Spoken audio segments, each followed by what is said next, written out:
Um, Good morning, everyone. Just get us that over there. So, what I wanted to talk about today, excuse me, let people in. What I wanted to talk about today on our Healthy Conversations came from one of my sessions with a client this week, one of my favorite clients, and he and I were talking. The quick backstory on him is that we were talking about we've made all kinds of plans, and we've gone through all kinds of triggers. We've gone through all kinds of barriers to his success, all kinds of stuff, right? And we've put all kinds of plans in place. He has some unique medical issues that he's working on. We have all kinds of plans in place, everything, if you've worked with me, everything from mindfulness techniques to meditation techniques to belief system stuff to tiny habits to behavior design. I mean, all the tools in the arsenal, right? We've set them all out. We know where they go. We've put them in his day, all this kind of stuff. And he said on the call this week, and he's arguably doing well, meaning he's sort of progressing where he wants to go. But his concern was, I'm not doing the things that I said I'm going to do, right? Like we lay out all these plans, we lay out all these things together, and I know you're right, and I want to do them, and I have every intention to do them, and then I don't, and I'm not doing them, right? What's wrong with me? Like, what's wrong with me that I'm not doing these things? And I've been working with him for a while, and like I said, we've made some great progress in a lot of areas, but in some of these things that you or I might view as kind of small things or kind of minor details are actually the big things, and he's not doing them. And he's saying, there's something wrong with me. What's wrong with me? Like, why am I not doing these things? And I stopped him in the middle of the session. We had to have this kind of heart-to-heart talk, and I brought out my tough love part of me and said, okay, hold on. We need to look at this from a different perspective. And we started talking about his value of himself in his life. Sort of, where do you fit on your priorities in your life? Oh, I'm a priority, right? I said, all right, I'm going to say this a different way. Can you say that you put yourself above your children? He said, what? He's got 2 small kids, right?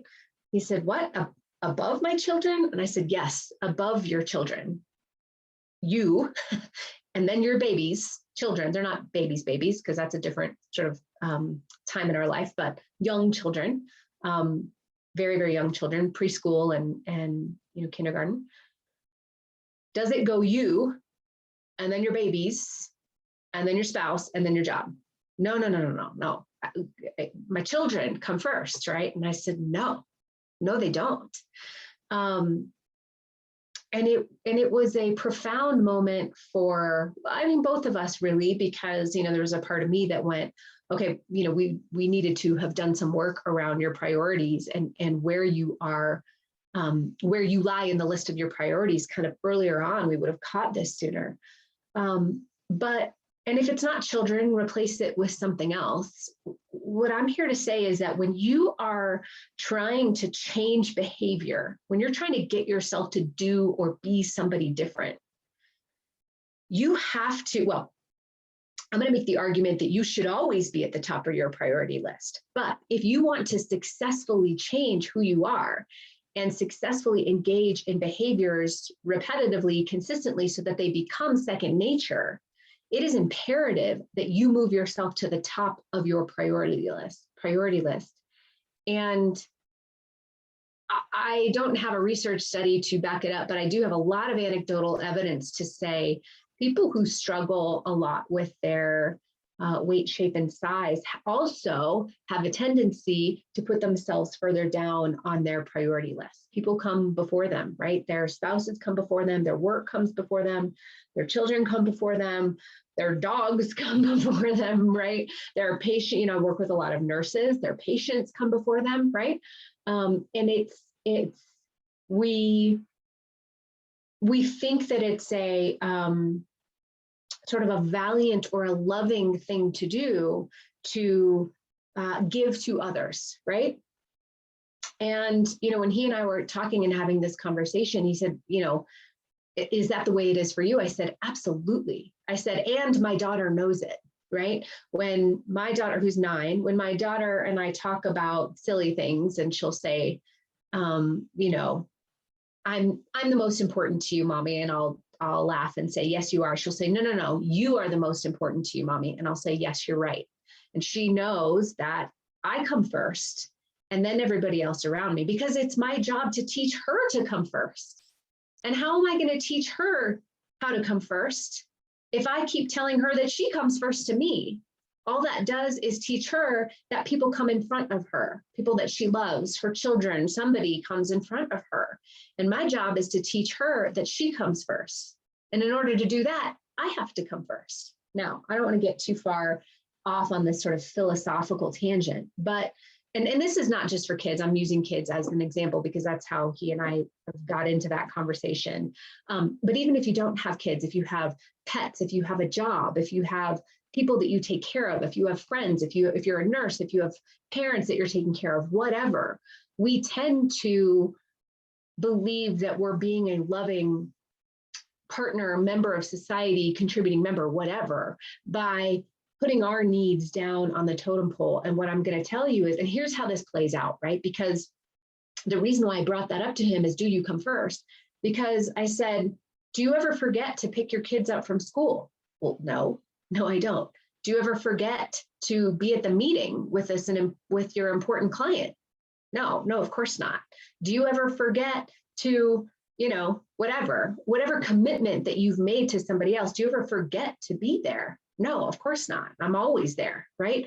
Because those people have moved up in your rank of priority, right? Meaning we don't forget the things that we have prioritized.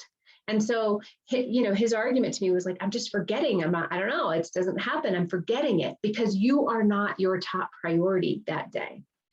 And so one of the things that we needed to do was switch, and this is what we will continue to work on. We're switching his tasks and prioritizations to say, where do you come first, right? How am I going to wake up my day and say, I come first today because I come first today in these ways. I come first today with these actions. And then where does everybody else go, right? And that takes practice for someone who's used to putting everybody else first. And it also takes, if you've been with me for any amount of time, when you are trying to change, one of the biggest mistakes you can make is trying to add on to what you already have. We don't do that. Don't add on to your life. You need to say no to something for the sake of saying yes to this. It might be saying no to your favorite TV show for the sake of taking a 30-minute walk instead.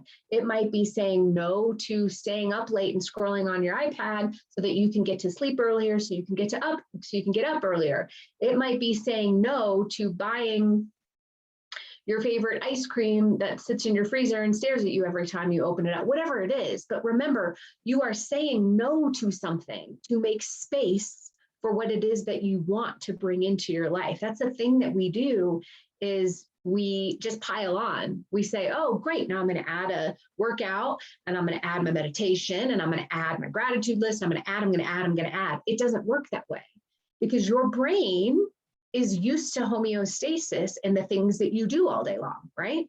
Your brain is used to, well, I get up and I do this, and then I eat, and then I do this, and I go to work and I do this. It's used to that. That's homeostasis. And so if you're just trying to stretch that and put things in it, it's going to make the brain really uncomfortable. Don't get me wrong, even just saying no to something so you can say yes to something else is also going to make the brain uncomfortable. But now at least you know you have a place for it, right? Because you used to sit on the couch right after dinner and watch Seinfeld, and now you're going to go for a walk instead. Well, that time was already there. You're just going to choose to do something else with it, rather than saying, well, I'm going to eat dinner and I want to watch Seinfeld and I'm going to hope to get my walk in somewhere. Well, the walk doesn't fit. The walk isn't going to magically fit into your already created schedule. You have to say no to something. You have to put it in somewhere and take something else out. And this is one of the big mistakes when we go through with people and say, all right, here's what I want to do, and here are the goals that I have, and here's what I want to put into my life. Is they say, great, I'm going to add this, this, this, this, and this. And I say, okay, great. What are you going to take away? Well, what do you mean? Like, what's going to have to give? Because you can't just keep putting things into your life. So, two big takeaways today on your healthy conversations is, number one, if you want to, I'm going to say this a different way. It is necessary for you to put yourself at the top of your priority list when it comes to your health and wellness goals. And I'm not talking about just your, I'm not talking about just your aesthetic goals. You know me, it's fine if you want to have weight goals and the way you look goals, that's totally fine. But what we are talking about is your inside out, sort of soul, who you are from the inside out. That has to go to the top of your priority list in order for you to make those changes. That might take some work. That might take some thought and journaling and figuring out, like, where do I put people in front of me, and how do I change that part of myself? And then number two, we don't just add things that we want to do that are going to be beneficial to our life. We don't just add. We need to say no to things so that we can say yes to things. And we need to be clear about what moves down the priority list so that we can move up the priority list. Okay. So I just wanted to give you all that conversation because it was really, really powerful for him. He'd never thought of it that way, that he should come before his kids. Absolutely. Who is going to be there to take care of those kids when your medical issues get worse, right? Who is going to teach your son to stand in his own power and say, I am the most important. My health and wellness is my top priority. And then everybody else, once I'm better, then everybody else is better, right? And that was the other thing, last tiny thing, and then I swear I'll stop today. But the paradox of putting everybody else before you is that you sacrifice the highest and best version of yourself when you do that. When you continue to chip away at yourself for the sake of others, right? Oh, I guess I'll do that tomorrow. Oh, I didn't have time to do that today. I didn't have time to take care of myself. I didn't have time to meditate. Didn't have time to do my mantra. Didn't have time to work out. Didn't have time to eat well. Didn't have time to plan. I have this other client who says, you wouldn't believe it. I pack 3 different lunches for every different nutritional need in my family. This person gets this thing because they're diabetic. This person gets this thing because they this or that. This person gets this thing because they're an athlete in training. And so I pack all these lunches, and then what do I eat, right? And so she packs all these things and has the care and love and concern, and I love you so much. I want to make sure you're fueled with this food. And there's nothing left over for her. And she eats like the goldfish left over from the crackers, and I'll just and then I'm on my way. And then she calls me and says, I really need a lot of help. And I say, yeah, you do, right?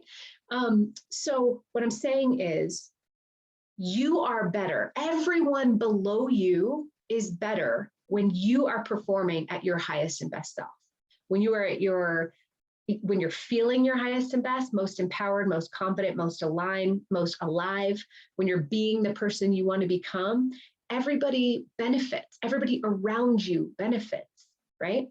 Because when you spend your days in misalignment, when you spend your days in, my clients know, as upstream vibration, everyone around you suffers, right? You're less easy to get along with. Your temper is shorter. Your nervous system is on the fritz. You're barely hanging on. You're not sleeping well. You're snapping at people around you, right? All in the name of like making 3 lunches. Whoa, hold on, right? So everybody around you benefits when you are vibrating, when you are producing at the highest and best version of yourself. So we have to switch ourselves to the top of that totem pole. And when I said it to him, he sort of went, whoa, you're a mom. You put yourself first before everybody else every day. Every day I do. Now, don't get me wrong. When my baby, she wasn't actually this big, but it felt like that. When she was tiny, it was harder, right? Because they actually have those needs. And, sometimes mothers, you actually are the one responsible for feeding them and whatever. But yes, it was harder when she was a tiny, tiny baby. But even then, I knew to prioritize my mental health and well-being. So yes, you need to come first. Stop adding things into your life. You need to say no to some things to say yes to others. And everyone else is going to get the best version of you when you prioritize yourself first, meaning everyone else that you take care of will be better, when you take care of yourself first. That's my sermon for today. That's my sermon for today. Thanks for joining me, everyone. I'll see you next week.